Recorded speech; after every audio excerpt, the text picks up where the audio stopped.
We'll begin the meeting of the September 15th, 2025 meeting of the Plymouth Township Zoning Hearing Board. Let's begin with a Pledge of Allegiance. To the flag of the United States of America and to the republic for which it stands, one nation, under God, indivisible, with liberty and justice for all. All right, we have one case this evening, EVB Gravers Road, LLC, applying for a variance from the Plymouth Township Zoning Ordinance number 342 as amended, Article 14, Section 1400. The property is located at 300 Lee Drive in the Limited Industrial Zoning District.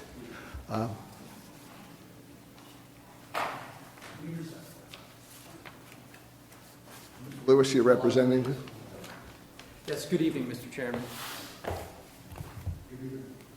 Oops, sorry, Martin.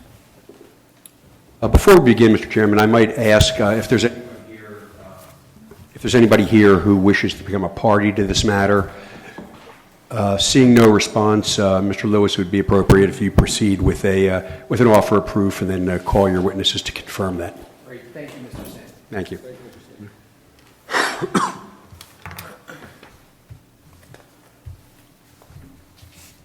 Good evening, Rob Lewis from Kaplan Stewart. I represent EVB Gravers LLC, the legal owner of the property that's subject to this hearing, 300 Lee Drive.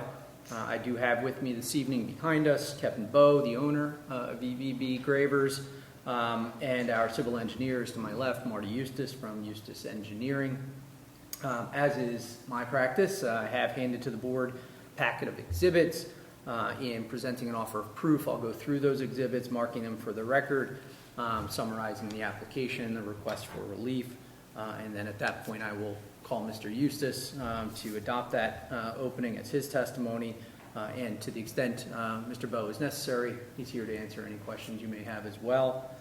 So starting with applicant's exhibit A1, I included simply a copy of the deed to the property, and that is identified as 300 Lee Drive. Applicant's exhibit A2 is an aerial image of the property. I'll stop there for a moment. 300 Lee Drive is slightly more than 3 acres. It's an undeveloped parcel located in what is commonly known as Plymouth Meeting Park, identified initially during the subdivision of this property as Lot 2 of Plymouth Meeting Park. Plymouth Meeting Park is an industrial park located generally along the Pennsylvania Turnpike, principally accessed from Gallagher and then Lee and Davis Drives to get into the park. At this point, the majority of the park is developed and is improved with an array of users. Lot 1, which actually predated the park itself, but was part of that original subdivision, is actually owned by my client, Kevin Bowe, and that's where he operates his towing, recovery, and repair facility, EVB Towing. That's the only lot actually in the park that does not take access from Lee Drive. As I said, it predated Lee Drive, so its access is actually from Gravers. The other users within the park are 2 hotels, including the Homewood Suites, which is actually the hotel visible from the Turnpike and on what is on the screen, which I'll get to in a moment. They also have a self-storage facility located in there, and then the former IMS building to the rear, which is a large office industrial building kind of tucked back in by the toll plaza. So when we used to have to stop to pay tolls, that was the building off to your right. That IMS building is now owned by Alliance and is in the process of being renovated and leased for light industrial and warehouse tenants. The last portion of the park that remains undeveloped, other than my client's lot, is that internal island space, and I believe that is currently the subject of applications before the township. I know there have been hotels proposed there. At one point it was simply going to be an off-site parking lot. I believe now it may be becoming a sports complex of some sort, but I'm not involved in that one. Our property, as I mentioned, is a little over 3 acres. I've included an existing conditions plan as applicant's Exhibit A3. The property obviously is slightly oddly shaped, but it does also have some significant slopes. Those slopes are principally up along the turnpike, but there's also some significant slopes from this lot to what is known as Lot 1, that's EVB's existing facility. The property is zoned limited industrial and is surrounded on all sides by limited industrial properties. In the immediate vicinity, the other industrial properties are improved, as I'm sure you've all been back there at some point, but with a wide array of users, from large landscape contracting businesses to some kind of mixed office users. And recently we discovered there's also a Gebert trash hauling facility located on one of those lots. It's the roll-off trailers. They store those outside. But there's a large mix of users back on Davis and Gallagher, all within that light industrial complex. My client is proposing to develop Lot 3 as a contractor's storage yard or a laydown lot, and we'll get into that in a moment. In April of this year, we submitted an application for a grading permit. I've included that grading permit plan set as applicant's Exhibit A4. As detailed on those plans, the proposal is to grade and level the lot and install a gravel yard that would provide an area of about 75,000 square feet for storage of equipment and materials. The plan also provides substantial landscaping as well as the installation of stormwater management facilities. The township's engineer began reviewing that application for compliance with the township code, but at one point the engineer referred that matter to the solicitor's office and to Mr. Rowe to determine whether or not the proposed use of outdoor storage was a permitted principal use of the property. In June, the zoning officer issued a determination that the use as a principal use was not a permitted use in the limited industrial district. I included a copy of that determination as applicant's Exhibit A5. As I mentioned, Mr. Rowe concluded that a contractor's laydown yard or a contractor's yard was not permitted as a principal use because there was no associated building or other structure for the operation of the business, and it was simply an exterior use. Initially, we appealed that determination and in the alternative requested a variance to permit the use. A copy of our application to this board is included as applicant's Exhibit A6. On August 4th, we appeared before council to discuss the application, and subsequent to that meeting, by letter dated August 12th, we amended the application, withdrawing the appeal of the determination and instead seeking only the request for the variance to permit the use. My letter from August 12th is applicant's Exhibit A7. Recently, the township solicitor issued a letter on behalf of council acknowledging our amendment to the application and expressing that council has no objection to the proposed use. I included the letter from the solicitor as applicant's Exhibit A8. A couple of weeks ago, we appeared before the Planning Commission, who unanimously recommended approval of the requested variance. I don't know if the board gets anything in writing to that effect, but I'm sure Mr. Rowe, he was here that evening, could also make that statement.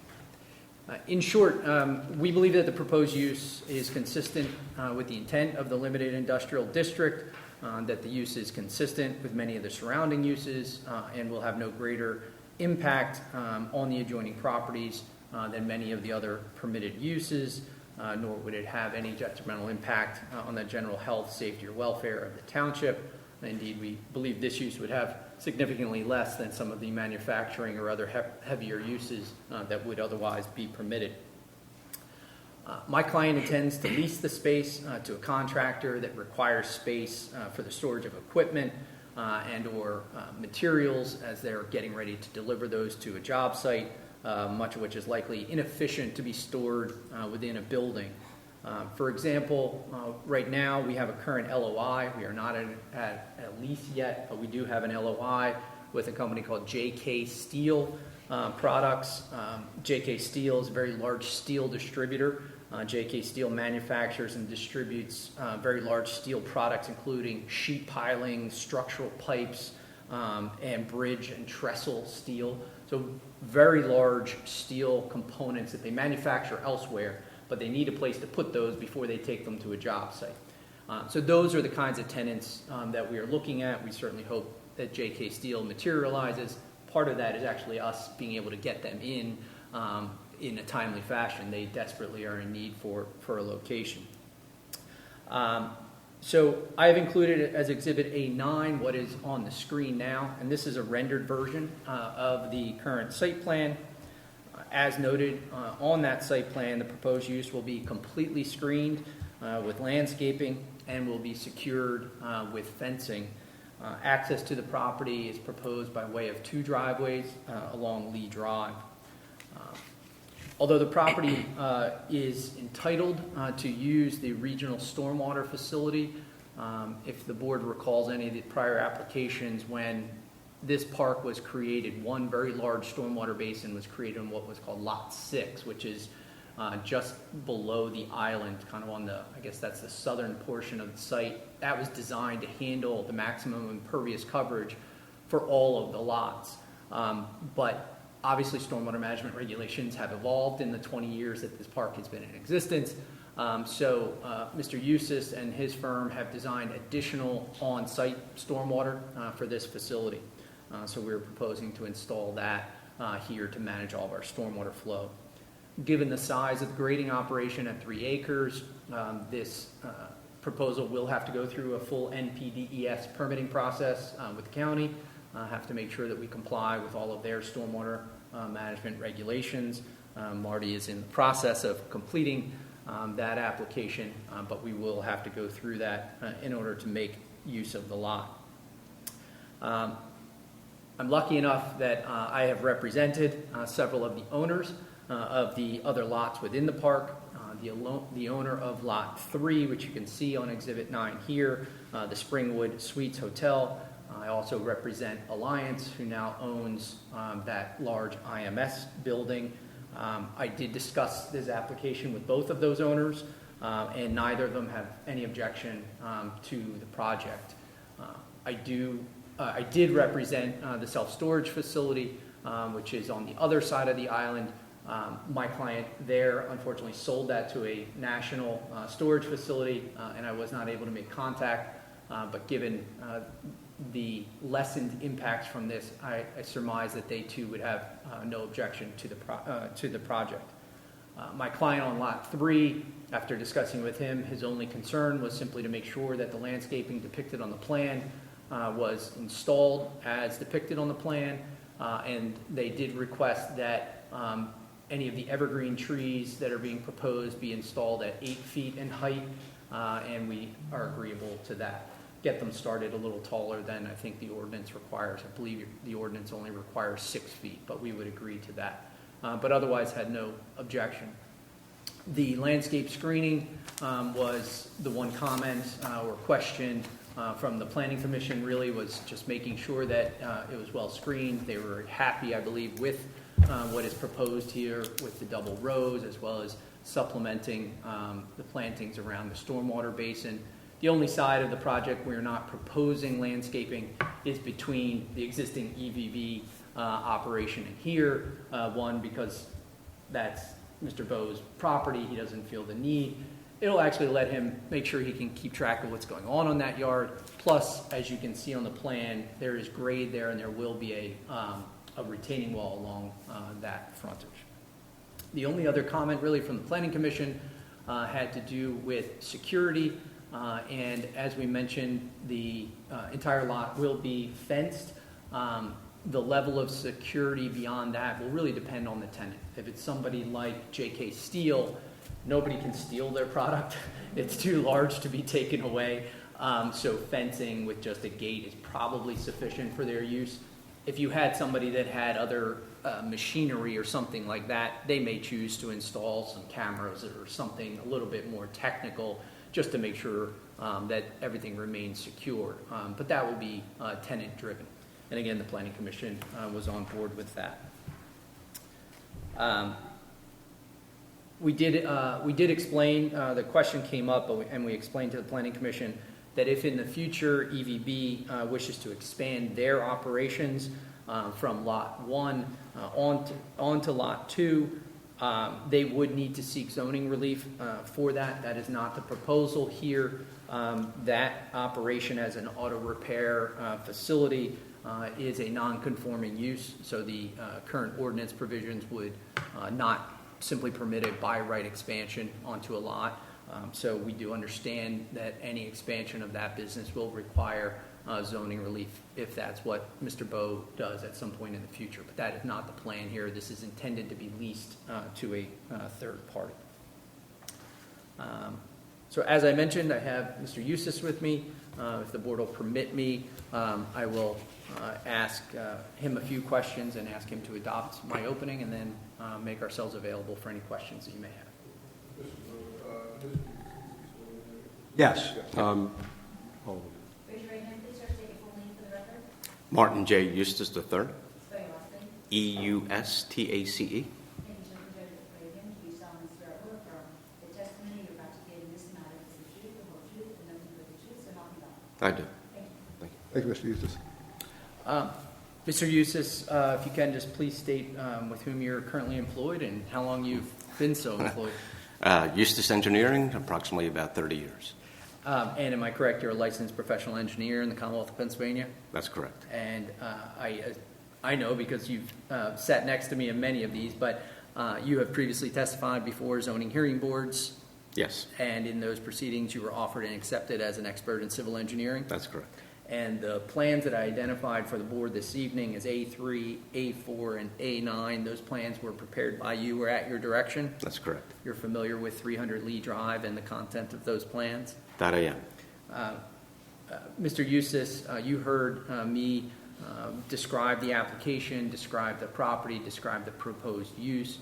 If you were called to testify this evening to the facts that I presented to the board, would you testify to them as I presented them to the board this evening? That I do. Any additions, corrections? Well, this is about the landscaping. Go ahead. Okay. So this was a statement that you made about they wanted the landscaping as on the plan? Yes. Yeah. So we are in the process of finalizing that basin, so some of that landscaping associated along the property line will stay. It would just be the locations and or the variety and species associated with the basin, because the basin's configuration and landscaping has not been finalized because we haven't met with the County Conservation District. So the intent is there. It's just the final version may not be exactly associated, represented on this plan on the left-hand side of that basin. Mr. Eustace, but that landscaping would be subject to review by the township's engineer as well as the county, correct? That is correct. It will be designed per the township standards as well. And other than the representation that we would agree that evergreens will be planted at 8 feet, regardless of the ordinance requirement, unless it's more, we would simply be proposing landscaping compliant with the ordinance. That's correct. Any other things that I messed up this evening? No, it's pretty accurate. Excellent. Mr. Eustace, in your professional opinion, if the board were inclined to grant the relief that we're seeking this evening to permit a contractor's yard, do you believe that that use would be detrimental to the appropriate use or enjoyment of adjoining properties? No. Do you believe that it would be detrimental to the public health, safety, or welfare? No. That's all I have for Mr. Eustace. I'll open Mr. Eustace, and we do have Mr. Bowe if anybody has any questions for him, but I believe most questions would likely be for Mr. Eustace or myself. Thank you, Mr. Eustace. Have any questions, Mr. Franciosa? Thank you. J.K. Steel is the current intended applicant. Will they take the entire property? Currently, that's the anticipation, is they would take the entirety. What is the anticipated hours of operation for them We don't have committed times. We would not likely be seeking to limit their hours of operation.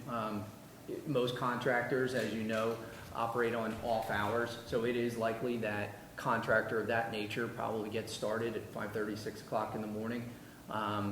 But since this is simply delivery of materials and then picking materials up to take to a job site, I'm not sure exactly how frequent those pickups will be.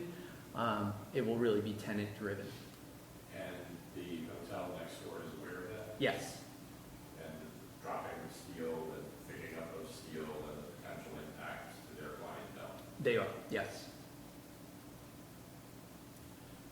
I have a suspicion that given the proximity both to the turnpike as well as Mr. Bowe's existing facility with tow trucks that service, among other things, the turnpike, so you're having vehicles pretty much 24 hours a day with backup sirens and things of that nature in that industrial park. You are, but there's some distance there from the existing facility. Your point regarding the turnpike's well taken, the occasional siren, et cetera.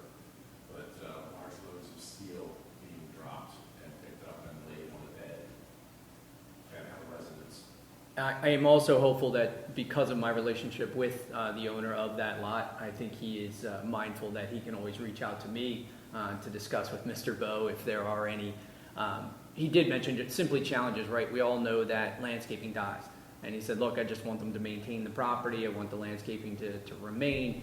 And he knows that he can reach out to me and get the message through. And I would assume that the same will hold true, that if you start having deliveries at 2 o'clock in the morning as opposed to 6:37 in the morning, and it's, he's getting complaints, he knows that he can reach out to me. I would also echo the planning agency's comment on visual monitoring, less so for theft. Obviously, your earlier statement is large quantities of steel, but more to prevent being an attractive nuisance. This is a sequestered region. There's parking right across the street, and people could get into trouble. Agreed. No further questions. Thank you, Mr. Fred Joseph. Ms. Lee? I have no questions. Couple questions, Rob. Lay down lot. Can you give me a little more? Yeah. color on that? I never heard that term. I hadn't really either until the broker had said, I said, what are you planning on doing? And they said, oh, it's a laydown lot. And I guess it's more broker terminology than anything. But really the concept, JK Steel is the perfect example where a contractor has either equipment or large pieces of materials that they simply store outside. And they're physically laying it down on the lot. And then they're picking it back up and taking it to a job site. I looked up laydown lot, I Googled it, of course, and said, what is this? And you get an array of mix of things that is. It could almost actually be like a landscaping contractor, but that's not our intent here. There's a landscaping contractor down the street that's a mess, has a lot of large piles of mulch and rock and stone and what have you. That's not what we are looking for here. We're looking for a more quality tenant that is going to be needing to store equipment. It could even be large vehicles that they use on job sites, but more likely it is something like JK Steel, where they manufacture something very large, don't have a place to store it. It's impractical to put it inside any building anywhere.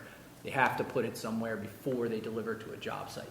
So think about large steel tubing or, as I mentioned, the sheet piling or even trestle materials, things like that, that may very well also be very convenient for all the road work along the turnpike and the northeast extension when they have large pieces that they need to deliver to a job site. That's really all it is. Things that you just don't want to, there's no sense in building a building to try and put them in. They're just too big and too cumbersome. Okay. Just clarification. That section there, that's going to be the reservoir? Correct, that's a stormwater management facility. So there will be no discharge onto the turnpike? I can let the engineer speak, but correct me if I'm wrong, Marty. There will be a discharge out of the basin. The general flow of stormwater actually would come along the rear of lot 3, And then down between the IMS building and Lot 3, that's the discharge point. I believe that there's an unnamed tributary in that location, and Marty can give you more details, but this will not be a general flow onto the turnpike. We don't have that ability. And it doesn't affect your neighbor's parking lot? No, if you look, if you slow down as you're coming up the off-ramp, that hotel sits very high above the roadway. And where that drive aisle behind the hotel is, there is still a pretty significant retaining wall and drop-off. The stormwater flow that was designed for the original subdivision has the stormwater flow between that retaining wall and the turnpike remaining on the industrial park property and then flowing into that tributary. And it, at one point, was designed also to go to the regional stormwater basin. Did I get that Yeah, right? you got it. Sounds good. Pennsylvania has to approve it, right? Correct. So I'm sure they'll ask something similar. And Tim Woodrow. So.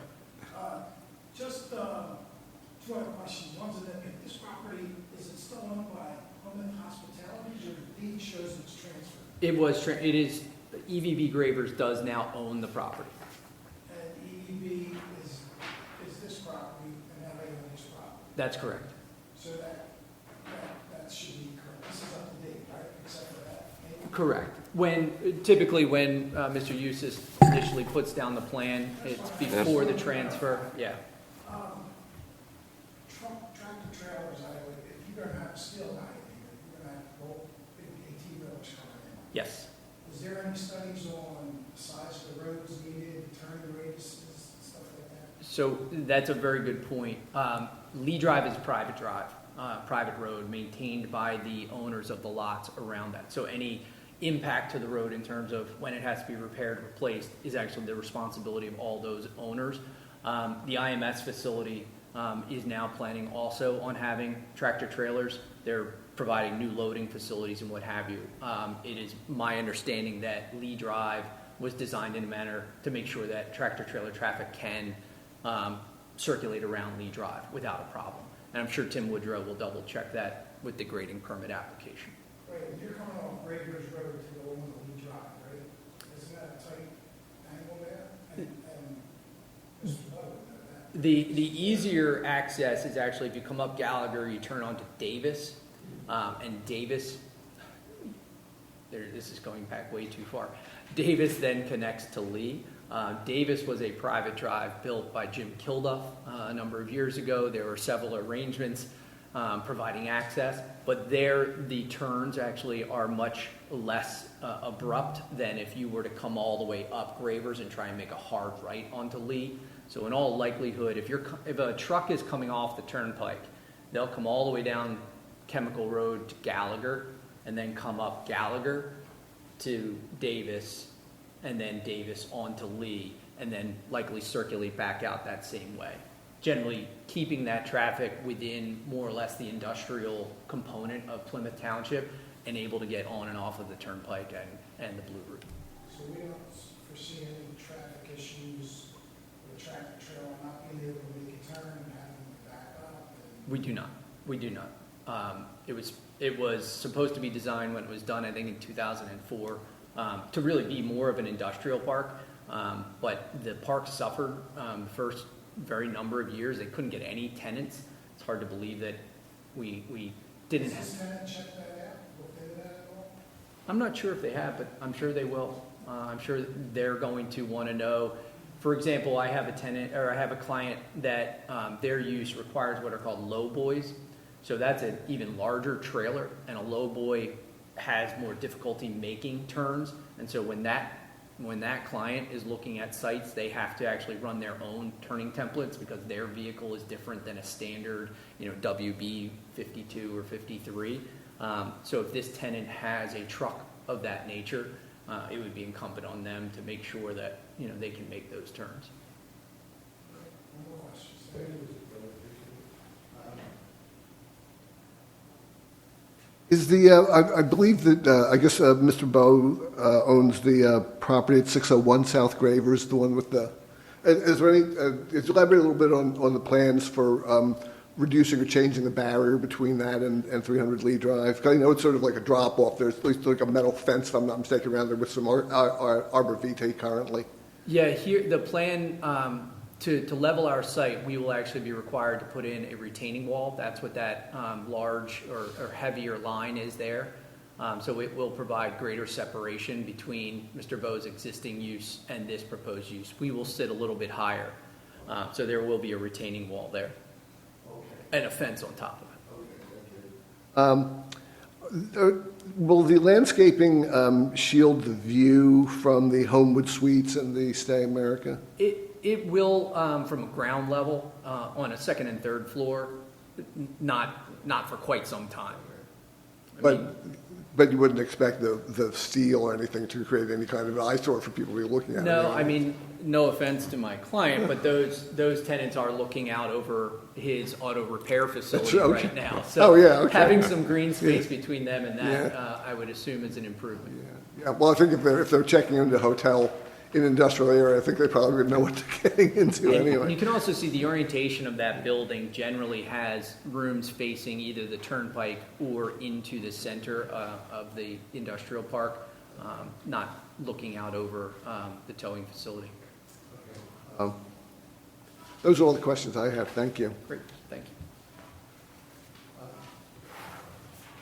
Let me ask Mr. Taylor a question.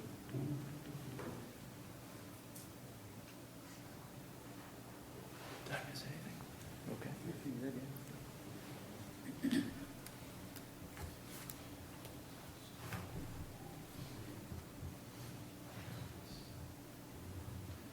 And Mr. Prelay, if you wanted, we would certainly accept a condition that during the review of the grading plan that we provide a truck turning template.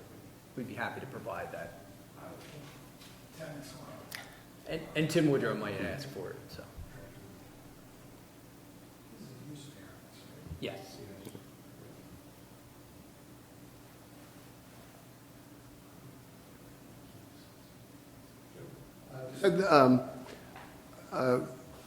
I take Mr. Franjosa's question seriously about the noise. I'm wondering, I know you can't guarantee anything, but is there any action to be taken to try to mitigate the potential noise from? I may have missed the.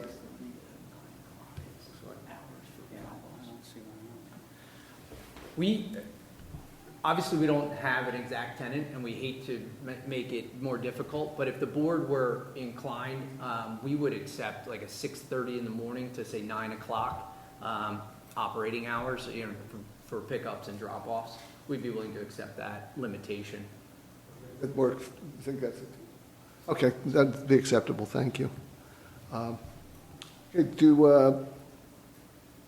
we have any public comment? Anybody here in favor, or anyone opposed? Well, seeing no further comment, we should, would someone make a motion to approve the variance, the requested variance? Mr. Chairman, I'll make a motion to approve the variance as presented. In conformity with the testimony and exhibits offered this evening. With the rider, that there be operating hours between 6:30 a.m. to 9 p.m. Sounds good, Mr. Right, and the planting of 8-foot evergreens initially, as testified to. At a minimum, unless there's a requirement. Agreed. Thank you, Mr. Aprilli. And we have a second?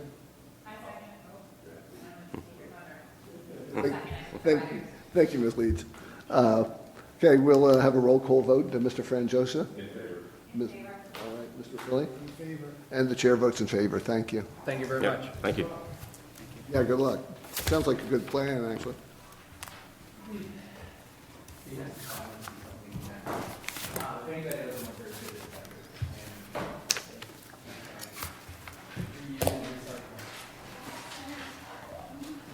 I'm going to hold on to mine, right?